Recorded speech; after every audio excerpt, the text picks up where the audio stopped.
क्यों शैतान पाप करने के लिए प्रेरित करता है? क्यों व्यभिचार करने के लिए बोलता है? क्यों वो चोरी करने के लिए? क्योंकि जिस टाइम चोरी की, व्यभिचार किया, आत्मा उठ गया, आत्मा चला गया, स्वतंत्रता खत्म। तुम क्रिश्चियन नाम के हो, सिर्फ काम के नहीं हो, फिर तुम्हारी लाइफ में बॉन्डेज होगा, बंधन होगा और कुछ भी तुम्हारी जिंदगी में नहीं होगा।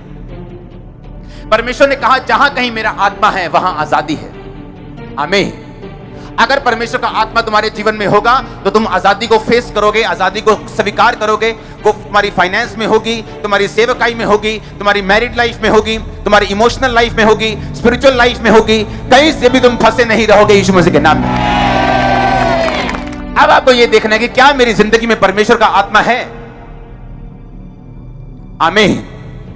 उसने कहा अगर परमेश्वर का आत्मा जिसने यीशु मसीह को मुर्दों में से जी उठाया अगर तुम में बसता है तो कंडीशन है तुम में बसता है कि नहीं। अगर वो तुम में बसता है तो क्या होगा? कहता अगर वो तुम में बसता है तो अगर यीशु मसीह मुर्दों में से जी उठे तुम भी जी उठोगे। हालेलुया। तो अगर आप पवित्र आत्मा से भरे हुए नहीं हैं तो नुकसान आप ही का है।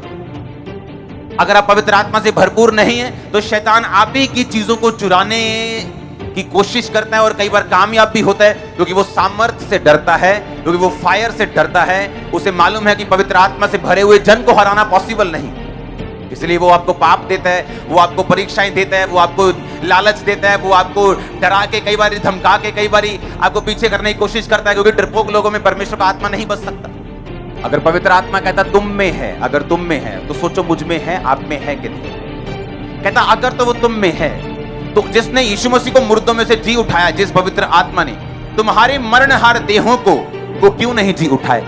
जहां कहीं परमेश्वर का आत्मा है, कहता परमेश्वर तो आत्मा है, वो शरीर नहीं, लेकिन वो तुम्हारे शरीर में बसता है। आमीन। परमेश्वर ने यूहन्ना 14 में कहा था कि वो पवित्र आत्मा तुम्हारे साथ रहता है, चेलों को बोला था, लेकिन बाद में ये तुम में होगा। यानी यीशु मसीह का मतलब था कि पवित्र आत्मा तुम्हारे साथ रहता है क्योंकि मैं ही पवित्र आत्मा हूं। मेरा ही आत्मा है, जो यहोवा का आत्मा है, मैं ही हूं। सूर्य, उसका प्रकाश, उसकी गर्मी तीनों अलग अलग, लेकिन सूर्य एक ही है। एग उसका व्हाइट पार्ट, उसका येलो पार्ट, उसका बाहर का शेल, लेकिन उसे एग बोलते हैं। आमीन। उसी तरह से परमेश्वर बाप, परमेश्वर बेटा और परमेश्वर पवित्र आत्मा, तीनों का काम अलग अलग है, लेकिन वो एक ही परमेश्वर है। इसलिए यीशु मसीह ने कहा था वो तुम्हारे साथ रहता है, यानी मैं अब तुम्हारे साथ हूं, लेकिन बाद में वो तुम्हारे अंदर होगा। जब मैं जीवित आसमान पे चला जाऊंगा मुर्दों में से जी उठ के, उसके बाद पिता के दाहिने हाथ बैठ के मैं वो पवित्र आत्मा तुम्हारे लिए उंडेल दूंगा, फिर वो तुम्हारे अंदर होगा। आज वो हमारे अंदर है। यीशु मसीह ने कहा था जो कोई प्यासा है तो मेरे पास आओ, मैं तुम्हें वो पानी दूंगा, वो तुम्हारे जीवन में अनंत जल का, जीवन जल का वो सोता बन जाएगा। ये किसके बारे में परमेश्वर बोल रहा था? पवित्र आत्मा के बारे में। अगर तू प्यासा है, तू जानता, इंसान जितना मर्जी घूम ले, वो अपने कैरियर में कामयाब हो जाए, वो बड़ा स्टार बन जाए, वो छोटा स्टार बन जाए, वो बड़ा बिजनेसमैन बन जाए, बड़ा जॉब वाला खब्बी खान बन जाए, लेकिन हमेशा खाली फील करता है। अंदर का वैक्यूम कोई भरता नहीं। अंदर की बेचैनी ना पैसा खत्म कर पाता है, ना परिवार खत्म कर पाता है, ना लोग खत्म कर पाते हैं, ना पैसा खत्म कर पाता है। टीवी पे देखते हैं, अच्छा मालदीव, वाह बड़ा मजा आएगा, मालदीव जाके भी देख लेता है, मजा नहीं आया, अभी भी खाली है। अच्छा अमेरिका जाके भी, अच्छा नाइक के शू, नाइक के डाल लेता है, अच्छा जॉर्डन के डाल लेता है, अच्छा फॉर्च्यूनर ले लिया, अच्छा मर्सिडीज भी ले, तभी भी खालीपन भरता है परमेश्वर का आत्मा, ना कि कोई मटेरियल, ना कि कोई जिस्मानी आशीष। और इसीलिए परमेश्वर ने कहा कि वो तुम में होगा। अगर वो तुम में होगा तुम सेटिस्फाइड लाइफ जियोगे, विक्ट्री लाइफ जियोगे, जयवंत जीवन जियोगे। अगर वो तुम में नहीं होगा तो आजादी नहीं होगी, तुम बंधन फील करोगे, तुम्हें लगेगा जिंदगी एक संघर्ष है, तुम्हें लगेगा तुम जिंदगी में संघर्ष करने के लिए आए हो, जबकि बाइबल ऐसी बात को बयान नहीं करती। ये एक श्रापित वर्ड है जो इंसान खुद बोल के खुद ही अपने वर्ड्स के नीचे फंस जाता है कि जिंदगी एक संघर्ष है। ये इस सदी का सबसे बड़ा झूठ है। क्या आपने अपने बच्चों को संघर्ष करने के लिए पैदा किया? आप चाहते हो कि जब आपका बच्चा पैदा हो उसकी एक टांग ना हो, एक बाजू ना हो और सारी उम्र वो संघर्ष करे? आप चाहते हो? क्या आप प्रभु से अच्छे हो कि वो सबसे अच्छा है? अगर तुम नहीं चाहते तुम्हारा बच्चा संघर्ष ना करे तो परमेश्वर चाहता है क्या कि तुम संघर्ष करो? लाइफ इज ए स्ट्रगल, ये झूठ है, ये शैतान के शब्द हैं जो बोए गए हैं ताकि आप इन पे बिलीव करें और लाइफ को स्ट्रगल मान के चले। लेकिन पवित्र आत्मा क्या कहता है, बाइबल क्या कहती है, दूसरा कुरिन्थियों फिर से पढ़ेंगे, जहां कहीं परमेश्वर का आत्मा है वहां तो क्या है, वहां तो आजादी है, वहां संघर्ष तो लिखा ही नहीं है। वो कह रहा है फाइनेंशियल आजादी है, वहां पे फिजिकल आजादी है, मेंटल आजादी है, स्पिरिचुअल आजादी है। जहां कहीं परमेश्वर का आत्मा है वहां तो स्वतंत्रता है, वहां तो आजादी है, वहां तो ब्लेसिंग है, वहां तो छुटकारा है। कहता अगर वो आत्मा तुम में बसता है तुम्हारे मरणहार देहों को जिला देगा, वो हड्डियों को जिला देगा, ब्लड को जिला देगा। कौन ऐसे बोलता है लाइफ इज ए स्ट्रगल, जिनकी आस खत्म हो चुकी, जिनको लगता है मेरा पति अब चेंज नहीं होगा, अगर दारू पीता है चेंज नहीं होगा, अगर मार कुटाई करता है चेंज नहीं होगा, अगर बच्चा नशे में चला गया है चेंज नहीं होगा, अगर उसकी परसेप्शन बन गई है कि माता पिता के साथ नहीं रहना, मुझे कूल होना है, कूल बनना है, घर के बाहर रहना है, ये चेंज नहीं होगा। और बाइबल कहती है अगर पवित्र आत्मा तुम में हो, उसकी सामर्थ्य से तुम्हारी आशा बढ़ती जाएगी। आप समझ रहे इस बात को? आशा बढ़ेगी क्या? नहीं, एक दिन ऐसा होगा, एक दिन ऐसा होगा, एक दिन ऐसा होगा, एक दिन ऐसा होगा, एक दिन मेरा फाइनेंस, एक दिन मेरी ये चीज, एक दिन मेरी ये चीज। आप मेरी बात समझ रहे कि नहीं? आपको मालूम होगा कि पवित्र आत्मा की सामर्थ्य से आपकी आशा बढ़ेगी। अगर किसी में आज आशा नहीं है, वो निराश बैठा, बेआस बैठे, उदास मुंह करके बैठे, क्योंकि उसकी आस खत्म हो गई, अब क्या होने वाला। लेकिन बाइबल कहती है अगर पवित्र आत्मा तुम्हारी जिंदगी में होगा, तुम्हारी आशा बढ़ती जाएगी, होप बढ़ेगी तुम्हारी। तुम्हें मालूम होगा नहीं, पवित्र आत्मा का काम मैंने ये देखा है, मैंने बेबी होते देखे, मैंने रीढ़ की हड्डियों को जुड़ते देखा है, मैंने कैंसर जाते देखे, मैंने एड्स जाते देखे, मैंने ये होते देखे। आस बढ़ेगी पवित्र आत्मा की सामर्थ्य से। उसने कहा पवित्र आत्मा की सामर्थ्य तुम्हें होगी, तुम्हारी आशा बढ़ती जाएगी। जब आशा बढ़ती आप प्रेयर बढ़ाते, आशा बढ़ती आप बाइबल रीडिंग बढ़ा देते, आशा बढ़ती आपको लगता है नहीं नहीं ऐसा हो सकता है, आप मेहनत करना शुरू कर देते परमेश्वर में और सारी चीजें सही होना शुरू हो जाती। पवित्र आत्मा कोई शक्ति नहीं, पवित्र आत्मा उतरने वाली कोई शक्ति नहीं जो चर्च में आती उतरती आप तालियां बजाते और घर चले जाते। पवित्र आत्मा एक इंसान की तरह, एक पर्सनैलिटी है जो आपके साथ रहती है हमेशा।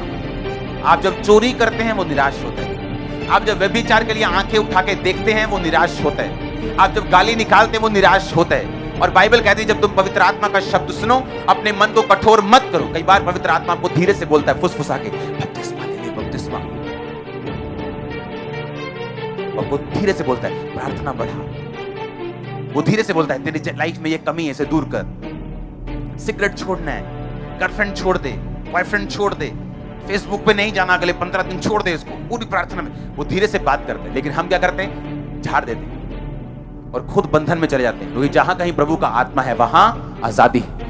वो पवित्र आत्मा क्यों हमसे कह रहे हैं? क्योंकि वो हमें डिलीवर करना चाहते हैं, आजाद करना चाहते हैं, वो हमें बताना, वो हमें हमारी अगुवाई करना, वो बहुत उत्सुक है, वो बहुत, उसके दिल में एक उत्सुकता है पवित्र आत्मा के। मैं आपको प्रैक्टिकली बता सकता हूं आपके विषय में, आपके लिए उत्सुक दिल से पवित्र आत्मा चाहता है कि आप ऐसा करें और मैं आपको डिलीवर कर दूं और पवित्र परमेश्वर आपको आजाद कर दे, उसका आत्मा आपको डिलीवर, स्वतंत्र कर दे हर एक चीज से, बंधन से। वो चाहता है, लेकिन पहला स्टेप हमारा होगा। अब बहुत से रोगी हैं, हर बंदे ने तो ले हैंड नहीं करवाया होगा, कोई हॉस्पिटल में है, कोई अभी बेड पे है, आज भी बेड पे है। क्या कर सकते हैं?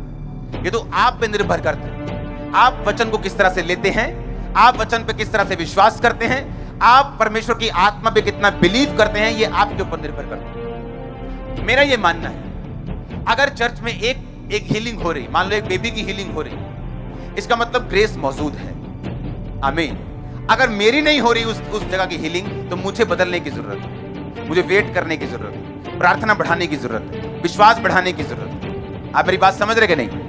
एक डॉक्टर के पास इलाज ही नहीं, पर अगर एक डॉक्टर इलाज कर पा रहा है बहुत सारी चीजों का और हमारा नहीं हो रहा, इसका मतलब हमें अपनी लाइफ में कमियां ढूंढनी और उन्हें खत्म करना। पवित्र आत्मा सिर्फ आपको कमियां दिखाने के लिए नहीं आया, आपका बाप सिर्फ आपको कमियां दिखा के आपको शर्मिंदा नहीं करना चाहता, वो आपको कमी दिखा के उसको दूर करने के लिए प्रेरित करके फिर आपको ऊंचा करना चाहता है। और यही पवित्र आत्मा की मर्जी है, वो आपको आपके लाइफ, आपके कैरियर में बेस्ट पोजीशन के ऊपर देखना चाहता है।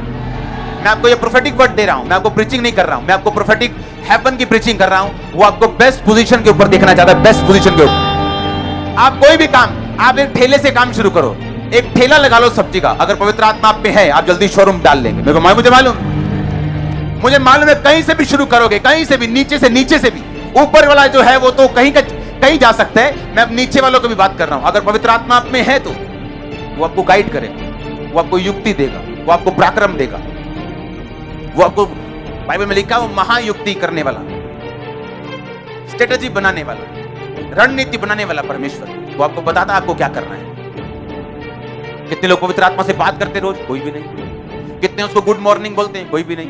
कितने बोलते पवित्र आत्मा मैं जा रहा हूं, मेरे संग चलना, आप मेरे साथ हैं, मैं जानता हूं? कोई भी नहीं। उन्हें लगता है पवित्र आत्मा एक शक्ति है, सिर्फ वो शक्ति है ऐसे ऐसे उतरती है। शक्ति नहीं, वो आपके जैसा और मेरे जैसा एक पर्सनैलिटी है, क्योंकि बाइबल कहती पवित्र आत्मा को शोकित मत करो। शक्ति को आप शोकित नहीं कर सकते। बिजली शोकित होती, नाराज होती, क्या नाराज है मैं टिक दिया राज होती नहीं। पंगा लोगे वो गिर जाएगी लोगों पे। हालेलुया। आप समझ रहे कि नहीं? लेकिन पवित्र आत्मा शक्ति नहीं, वो एक पर्सनैलिटी आपके साथ चलता है। अगर आप गलत काम करेंगे वो आपको फुसफुसा के बोलेगा कि ये गलत है, आप नहीं मानेंगे, वो नाराज हो जाएगा। बाइबल कहती पवित्र आत्मा के जरिए प्रभु का प्रेम तुम्हारे हृदय में डाला गया। इसका मतलब वो प्रेम करता है जैसे हम करते हैं अपने बच्चों से, अपने भाइयों से, कलीसिया से।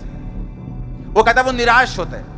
बाइबल कहती पवित्र आत्मा गुस्सा करता है। पवित्र आत्मा को क्रोधित मत करो। इसका मतलब वो गुस्सा भी करता है, वो प्रेम भी करता है, वो नाराज भी होता है, वो आनंदित भी होता है। इसका मतलब वो पर्सनैलिटी है, वो एक शख्सियत है, उसकी अपनी पर्सनैलिटी है पवित्र आत्मा की, और वो आपके साथ रहता है। अगर आप चाहें उसको अपना बेस्ट फ्रेंड बना के अपनी लाइफ के टॉप के मकाम पे जा सकते हो, कोई आपको रोकने वाला नहीं। हालेलुया। पर उसको बेस्ट फ्रेंड आप लोगों ने बनाना है। अगर आपका फोन बेस्ट फ्रेंड है, पवित्र आत्मा बोल रहा है प्रार्थना करने के लिए, लेकिन आप फेसबुक छोड़ ही नहीं रहे। लेकिन अगर पवित्र आत्मा हमारी जिंदगी में हो, हम फेसबुक पे उतना ही जाएंगे जितने से परमेश्वर का राज्य फैले, खुदावंद का फायदा, उसके बाद हम वापिस आ जाएंगे। क्योंकि जो पवित्र आत्मा है वो डिसिप्लिन का आत्मा है। वो हमें बताता है कि हमें क्या करना है, कितना करना है, वो हमें बताता है। उसे मानना, कितनी देर में मानना, ये हमारी मर्जी होती है। ये हम पे होता है कि हम उस बात को जो परमेश्वर कह रहे हैं हमें 6 महीने में मानना है, हमें 6 सेकंड में मानना है, हमें 6 साल लगाने के 60 साल लगाने, ये हम पे निर्भर करता है। लेकिन फायदा तभी है अगर हम पवित्र आत्मा की बात को सुने और उसको माने, अपना बेस्ट फ्रेंड उसे बनाए, उसे अपने संग लेके चले जहां भी हम जा रहे हैं। ये सोच के पवित्र आत्मा मेरे साथ है, सोच के नहीं, ये है ही ऐसा। लेकिन सोच में रखो ये बात कि आप चल रहे हैं, आप अकेले नहीं, पवित्र आत्मा आपके संग है। यीशु मसीह ने कहा वो तुम में होगा। पुराने टाइम में पवित्र आत्मा आता था, उतरता था, प्रोफेसी होती थी, चला जाता था, वो भी किसी किसी के ऊपर। नए नियम में परमेश्वर ने कहा वैसा नहीं होगा, अब वो उतरेगा नहीं, अब वो तुम में होगा, तुम्हारे अंदर रहेगा, वास करेगा, तुम्हारे साथ चलेगा। आमीन। जहां कहीं परमेश्वर का आत्मा है वहां क्या है? वहां आजादी है, वहां स्वतंत्रता है। उसे अपना बेस्ट फ्रेंड बनाओ। सुबह उससे बात करो, रात को उससे बात करो, गुड नाइट बोलो, गुड मॉर्निंग बोलो, उससे बात करो। आप जा रहे हैं, आप आ रहे हैं, उससे बात करो। वो आपसे कुछ कह रहा है, उसको आमीन बोल के उसको पूरा करो। अपने हाथों को उठाओ, थैंक यू जीसस। ऊंची आवाज में कहेंगे थैंक यू जीसस।